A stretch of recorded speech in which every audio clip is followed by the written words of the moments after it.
Hello प्यारे बच्चों। आज हम बहुत ही इम्पॉर्टेंट सेशन जो है करने वाले हैं।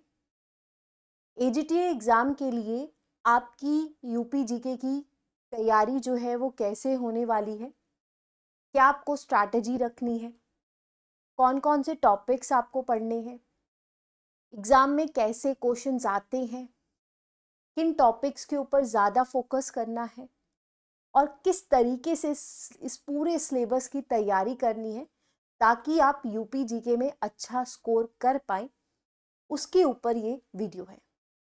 आने वाले समय में हमें 2300 तक आराम से एजीटीए की वैकेंसीज जो है देखने को मिल रही हैं और बहुत ज़्यादा आपको इस बार कंपटीशन जो है देखने को मिलेगा। तो बेटर है अगर आप एजीटीए की तैयारी कर रहे हो तो आप अपनी प्रिपरेशन जो है अभी से ही स्टार्ट करो, क्योंकि सिलेबस बहुत ज़्यादा है और टाइम जो है वो बहुत कम। तो आइए जानते हैं। तो हम सबसे पहले बात किसके बारे में करेंगे? यूपी जीके की स्ट्रैटेजी के बारे में। तो फर्स्ट ऑफ ऑल मैं आपको कुछ प्रीवियस ईयर्स पेपर्स जो हैं आपके शो करूंगी ताकि आपको आइडिया हो सके कि क्वेश्चंस आते कैसे हैं। आप अगर देखोगे ये क्वेश्चन जो है उत्तर प्रदेश की जो लिटरेरी कंट्रीब्यूशन यानी कि करंट अफेयर्स के ऊपर बेस्ड क्वेश्चन है, बट ये पुराना क्वेश्चन है कि यूपी की कौन सी मतलब कौन सी महिला थी या कौन से मेल पर्सन थे जिसको लिटरेरी अवार्ड मिला। इसी तरीके से बहुत अच्छे और भी क्वेश्चन है। उत्तर प्रदेश का जो यूनिवर्सिटी है उसके ऊपर क्वेश्चन है। ठीक है, उत्तर प्रदेश के ओलंपिक्स पैरा ओलंपिक्स के रिलेटेड क्वेश्चंस हैं। ये करंट अफेयर जीरो पॉवर्टी यानी कि इकोनॉमिक्स के ऊपर अच्छा खासा क्वेश्चन है। पहली महिला गवर्नर ऑफ उत्तर प्रदेश और उत्तर प्रदेश के जो लाल बहादुर शास्त्री हैं उनके ऊपर काफ़ी सारे क्वेश्चंस हैं। इसी तरीके से अगर आप देखोगे एनर्जी डेवलपमेंट एजेंसी, इसके ऊपर क्वेश्चन है कि कब इसको इस्टेब्लिश किया गया। नवाब ऑफ लखनऊ बिल्ट बारा इमामबाड़ा कॉम्प्लेक्स, ये इसके ऊपर क्वेश्चन है। तो ऐसे बहुत तरीके के क्वेश्चन जो है हमें यूपी जीके में देखने को मिल रहे हैं। अब सबसे बड़ा क्वेश्चन ये आता है कि हमें इसको कैसे प्रिपेयर करना है, हमारी स्ट्रैटेजी क्या होनी चाहिए, क्या जो टॉपिक्स है हमें कंप्लीट करने हैं। तो स्टार्ट करते हैं आज की वीडियो को। तो सबसे पहले यूपी जीके में जैसे मैं बात करूं, history of the Uttar Pradesh आपको पता होनी चाहिए। History of the Uttar Pradesh का मतलब क्या है कि देखो, हिस्ट्री को हम तीन भागों में ना डिवाइड करते हैं। वैसे जब हिस्ट्री की बात की जाती है तो उसको तीन भागों में डिवाइड किया जाता है। एक आपकी आती है एंशिएंट हिस्ट्री, एक हमारे पास आती है मेडिवल हिस्ट्री और एक आती है मॉडर्न हिस्ट्री। तो ये एक ऐसा टॉपिक है जिससे आपको कम से कम 4 क्वेश्चंस जो है पेपर में देखने को मिलेंगे। तो जैसे आपने हिस्ट्री ऑफ उत्तर प्रदेश पढ़ा जिसमें आपने ये जाना कि उत्तर प्रदेश बना कैसे, फॉर्मेशन कैसे हुई। ठीक है, यहाँ पर एंशियंट टाइम में क्या क्या था, मेडिवल टाइम में क्या था, कौन कौन सी डायनेस्टीज आई, मॉडर्न टाइम में जैसे revolt of 1857 Meerut Kanpur Jhansi, fighters कौन कौन से रहे हैं उत्तर प्रदेश के जिन्होंने फ्रीडम स्ट्रगल में पार्ट किया, उनके बारे में, उन्होंने कोई इंपॉर्टेंट चीज किया उनके बारे में आपको पता होना चाहिए। मेडिवल पीरियड में जैसे Kannauj, Mughals, Nawab of Awadh, इनके बारे में पता होना चाहिए। बुद्धिज्म के बारे में पता होना चाहिए क्योंकि बुद्धिज्म के जो सेंटर्स है जैसे कि सारनाथ, श्रवस्ती, ठीक है, ये सारे यहीं पर है। महाजनपदास के बारे में पता होना चाहिए। यूपी के जो एंशियंट नेम है इससे भी एक आधा क्वेश्चन आपको देखने को मिलेगा। तो जब भी आप हिस्ट्री ऑफ उत्तर प्रदेश को पढ़ोगे उसको डिटेल में पढ़ो, पहले एंशियंट पढ़ो, मेडिवल पढ़ो, फॉर्मेशन कैसे हुई है, कैसे उत्तर प्रदेश बना है, इसके बारे में पढ़ो और उसके एक प्रॉपर नोट्स बनाओ। जब आप नोट्स बना लो तो साथ साथ आपको क्या करना है, उसके एमसीक्यूज को अपना साथ साथ सॉल्व करना है। जितने एमसीक्यूज आप उत्तर प्रदेश की हिस्ट्री के ऊपर सॉल्व करोगे उतने बेटर आप होते जाओगे। तो सबसे पहले आपको उत्तर प्रदेश की हिस्ट्री के ऊपर फोकस करना है। आपको इनमें से कम 3 या 4 क्वेश्चंस देखने को मिलेंगे।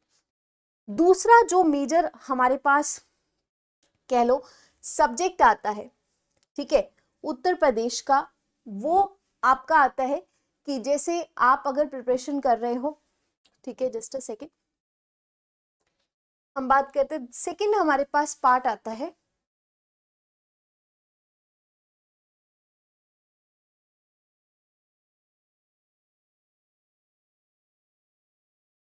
ओके, बोर्ड जो है हल्का सा हो गया था। सेकेंड पार्ट हमारे पास आता है ज्योग्राफी ऑफ उत्तर प्रदेश।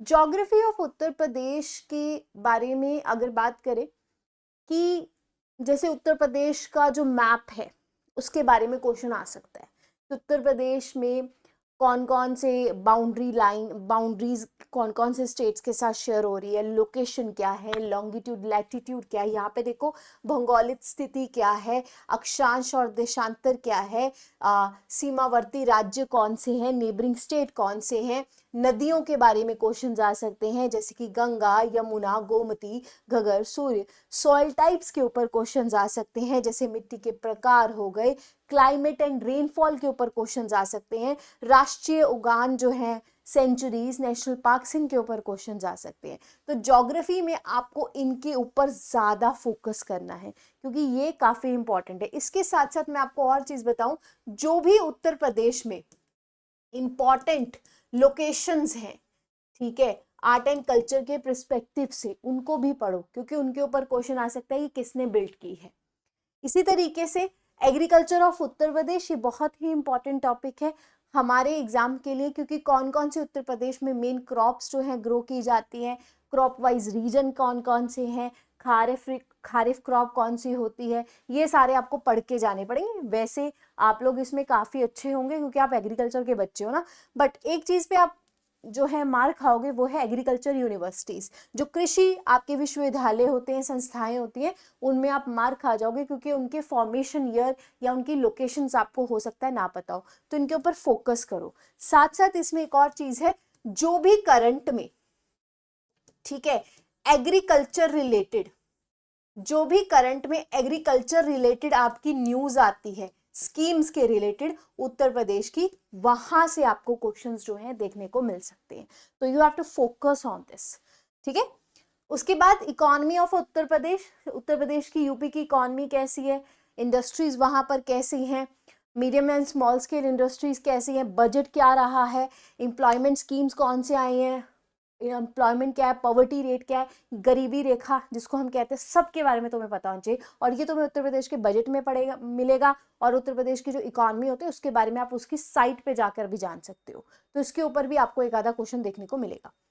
इसी तरीके से पॉलिटी एंड एडमिनिस्ट्रेशन, इसमें आपको यूपी का फॉर्मेशन पढ़ना है, गवर्नर एंड चीफ मिनिस्टर के ऊपर पढ़ना है, legislative assembly and legislative council, क्योंकि बाइकैमरल आ जाता है, हाई कोर्ट एंड पंचायती राज, ये आपका पॉलिटी का रहेगा। इसमें आपको स्टेट रिलेटेड ही पढ़नी है, पूरी पॉलिटी आपको पढ़ने की जरूरत नहीं है।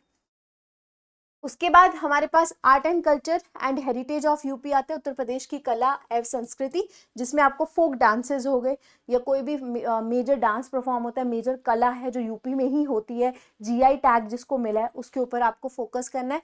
लैंग्वेजेस के ऊपर आपको फोकस करना है, उत्तर प्रदेश के हैंडीक्राफ्ट्स के ऊपर, हस्त शिल्प के ऊपर फोकस करना है। कोई भी इंपॉर्टेंट फेस्टिवल मनाया जाता है, फेयर्स मनाए जाते हैं, मेला वगैरह लगता है, क्यों लगता है, क्या रीज़न है, कब लगता है, अगर फेस्टिवल है कौन से मंथ में लगता है, इसका रीज़न क्या है, हिस्ट्री क्या है, वो सारी चीज़ें आपको कवर करनी पड़ेंगी। उनमें से भी आपको 2-3 क्वेश्चंस देखने को मिलेंगे। उसके बाद district and administrative units, this is very very important. हर एक डिस्ट्रिक्ट के बारे में आपको नॉलेज होनी चाहिए कि यूपी में ये पर्टिकुलर डिस्ट्रिक्ट है, ये इस चीज़ के लिए फेमस है, क्यों है, यहाँ पर क्या है, सारी चीज़ें, कैपिटल, मेजर सिटीज, नए district, district based facts, census, जैसे अगर मैं बात करूँ यूपी का सेंसस बहुत अच्छे से पता होना चाहिए। अब नया सेंसस तो नहीं आया तो पुराना सेंसस ही आपको पूछा जाएगा। Government schemes of UP, farmer के लिए जो वेलफेयर स्कीम्स निकली हैं वो उनके बारे में पता होना चाहिए। वुमेन की वेलफेयर स्कीम्स के बारे में क्वेश्चंस आ सकते हैं। यूथ और एम्प्लॉयमेंट स्कीम्स के ऊपर क्वेश्चंस आ सकते हैं। एजुकेशन एंड हेल्थ स्कीम्स के ऊपर भी आपको क्वेश्चंस देखने को मिल सकते हैं यूपी जीके में। इसी तरीके से जैसे इंपॉर्टेंट प्लेसेस ऑफ यूपी में हमारी रिलीजियस प्लेसेस काफ़ी इंपॉर्टेंट है, बुद्धिज्म से रिलेटेड जो आ जाती हैं, हिस्टोरिकल जो मॉन्यूमेंट्स बनाए हैं जो भी नवाब के द्वारा बनाए गए हैं, जो टूरिस्ट प्लेसेस हैं यूपी में घूमने वाली हैं, हिस्टोरिकल उनका सिग्निफिकेंस है, या जो यूनेस्को साइट्स हैं, ये भी काफ़ी इंपॉर्टेंट है कि कौन कौन सी यूनेस्को साइट्स हैं, उनकी हिस्ट्री क्या है और उसको कब यूनेस्को साइट में लेकर आया गया। ऐसे क्वेश्चन आपको एग्जाम में देखने को मिल सकते हैं। लास्ट में जो ये तो हो गया सारा स्टैटिक पार्ट जो हमारा पूछा जाता है। अब करंट पार्ट में क्या क्या यूपी में पूछा जाता है, जैसे करंट अफेयर्स ऑफ उत्तर प्रदेश में हमें लेटेस्ट जितने भी गवर्नमेंट ने डिसीजंस लिए हैं उनके ऊपर क्वेश्चंस आ सकते हैं। कोई नई स्कीम्स और पॉलिसीज यूपी गवर्नमेंट के द्वारा लॉन्च की गई है, कोई नई अपॉइंटमेंट या अवार्ड्स दिए गए हैं, या स्टेट का बजट, इनके ऊपर आपको फोकस करना है। तो ये देखो यहाँ पर तो जो मैंने तुम्हें बताया ये सारा मैंने बताया कि यूपी जीके का एक्चुअली में सिलेबस क्या रहेगा, क्या सिलेबस होगा।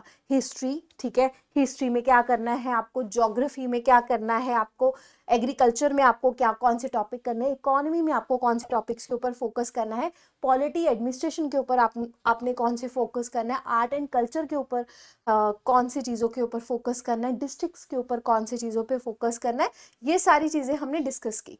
अब बात करते हैं इन चीज़ों को तैयार कैसे करना है। देखो दो तरीके हैं, या तो आप कोई एक अच्छा कोर्स परचेज कर लो जहाँ पे आपको टीचर करवा दे, अगर आप खुद से नहीं कर सकते, या आप मार्केट में जो भी यूपी जीके की बुक होती है वो लेकर आओ, उसको एक बार 3-4 बार रिवाइज करो एक ही बुक को। तो दोनों मेथड है, सेल्फ स्टडी से भी कर सकते हो या किसी टीचर से कोर्स लेकर भी कर सकते हो। तो सेल्फ स्टडी में आपको जो मार्केट में, आपकी लोकल मार्केट में बहुत सारी बुक्स मिल जाएंगी, वो आपको 3-4 बार पढ़नी है। ऐसा नहीं कि आप मल्टीपल सोर्सेज को रेफर कर रहे हो और यूपीजी के कहीं से भी पढ़ो, एक ही बुक रेफर करो और एक ही बुक को 3-4 बार पढ़ो और उसके बाद आप एमसीक्यूज करो। Otherwise you can purchase the course, जैसे हमारा यूपी एजीटी का अपना कोर्स चल रहा है, उसमें आपको डिस्काउंट वगैरह भी मिल जाएगा, तो आप वो भी परचेज कर सकते हो। तो वहां से आपको यूपीजी की सारी करवा दी जाएगी। आपको परचेज कैसे करना है, you can visit the website also बच्चा, आप हमारी वेबसाइट्स पे भी विजिट कर सकते हो। अदरवाइज मैं क्या करूँगी कि जो एजीटी का जितना भी आपका बैच है उसको कमेंट सेक्शन में लिंक में लगवा दूंगी, आप वहां से भी ले सकते हो। अदरवाइज जस्ट सर्च फिजिक्स वाला, फिजिक्स वाला आप वहां पे सर्च करोगे तो आपको फिजिक्स वाला यहाँ पे सर्च करते हुए ऑल कोर्सेज पे जाना है, ठीक है। ऑल कोर्सेज पे जब आप जाओगे तो यहाँ पे आपको डिफरेंट डिफरेंट कैटेगरी मिलेगी, जैसे school preparation, school UG entrance, और यही इन्हीं कैटेगरी में आपको जो है एग्रीकल्चर वाला जो है मिल जाएगा, यानी कि एग्रीकल्चर की कैटेगरी मिलेगी। तो जैसे अदर्स में भी देख सकते हो, तो यहाँ पे आपको मिलेगी, बेसिकली सबसे नीचे है जब आप जाओगे, जैसे आप यहाँ पर गए, ठीक है, यहाँ पे सबसे नीचे है, तो एग्रीकल्चर की कैटेगरी पे आप जाके हमारा जो बैच है वो देख सकते हो, ठीक है ना। जैसे एक हमारा एग्रीकल्चर का महापैक है, एग्रीकल्चर का महापैक क्या होता है, जिसमें सारे कोर्सेज मिलते हैं, बहुत सारे कोर्सेज आते हैं, बट इफ़ यू वांट कि आप यूपी एजीटी का लो तो ये यूपी एजीटी का है, और ये 27 नवंबर से बच्चा स्टार्ट हो चुके हैं। कोई ज़्यादा प्राइस नहीं है, अभी इसमें 55% ऑफ भी आपको दिख रहा होगा, 1799 प्राइस है इसका। 1800 में आपको पूरी एग्रीकल्चर सारी यूपी जीके सब करवा दी जाएगी। तो अगर आप खुद नहीं पढ़ सकते तो आप ये रेफर कर सकते हो, ये आपके अपने डिसीजन पे है, इसके ऊपर मैं कुछ नहीं बोलूंगी, ठीक है। सो आई होप आपको पता लगा, ये सारा सिलेबस है। सेकेंडली सिलेबस कंप्लीट करने के बाद करना क्या, जितने ज्यादा एमसीक्यूज कर सको, कोशिश करो कि हर रोज 10 या 15 एमसीक्यूज यूपी जीके के ऊपर सॉल्व करो जब तक तुम्हारा एग्जाम नहीं हो जाता।